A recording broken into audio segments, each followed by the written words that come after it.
The statewide mental health infrastructure program is made up of multiple projects. The projects include building and updating mental health facilities across New South Wales.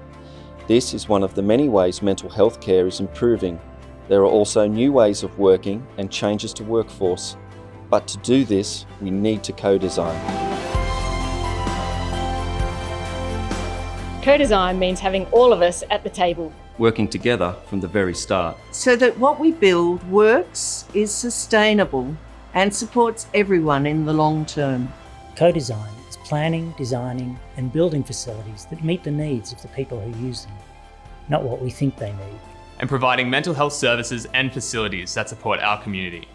Co-design will help everyone understand what works for me and what helps me feel safe while I'm in their care, and what doesn't. As carers, we have valuable knowledge. We understand some of the important things our loved ones want and need. Co-design is about different perspectives from different people working towards a common goal. By being part of co-design, you can contribute to the improvements of design and systems, with each individual member bringing their knowledge and expertise to the table in a culturally safe environment. We need to start with everyone at the table at the first meeting and frame the challenges and opportunities for everyone involved. Co-design is a process of using diverse voices with lived experience and professional experience across every stage of the project to achieve positive outcomes for those who use the service. So we can design together, we work to core principles, including equal partnership, openness, respect, and empathy. Active listening is key.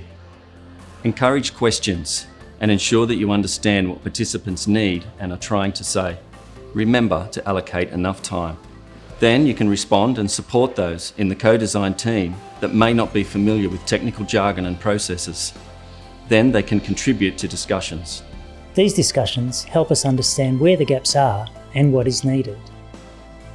Like every architectural drawing, a project's concept design, schematic design and final design will be different. It's important to know that there are limitations to what a co-design team can influence. For example, safety considerations, building regulations and room sizes. Co-design should create robust discussion, with different opinions being shared. This can be challenging at times, so it's important the right supports are in place for everyone, including debriefs and feedback throughout the process. This helps empower all participants, builds trust, and improve the way we work together. We can help on discussions on diversity and what is culturally appropriate. Sometimes people might find it hard to say what they need. They may want to bring along an advocate to help them express their opinions or feelings. We all need time to reflect, to give meaningful feedback. Co-design can create new ways of working. It's up to us all to ensure that all voices are heard and we work through everyone's ideas and contributions together. Asking for feedback from the co-design team on how the process is working is really important. Co-design is not just a buzzword. There are tools available to develop effective strategies for co-design. The ACI has a handy guideline document. Remember that we're working together to create spaces that foster therapeutic environments and relationships. Spaces that will help people get well.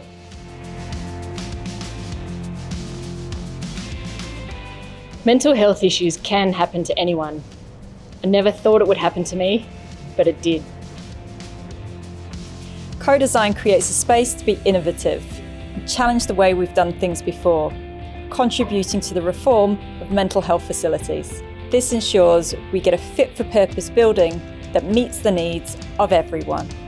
Like any business or project outcome, good planning pays off in the long term for everyone. And helps us achieve our goals of helping those in our care. We are already seeing these changes in helping people with their individual care, improving their physical and mental health and well-being. Co-design helps empower all participants, builds trust and improves the way we work together. To be a part of the planning, development and evaluation of mental health services is not only rewarding, it gives us an opportunity to give back and to represent other consumers. Being involved in co-design, we can help make a difference for the people who may need to use the facilities in the future. If we do this all together, we'll help achieve much needed reform.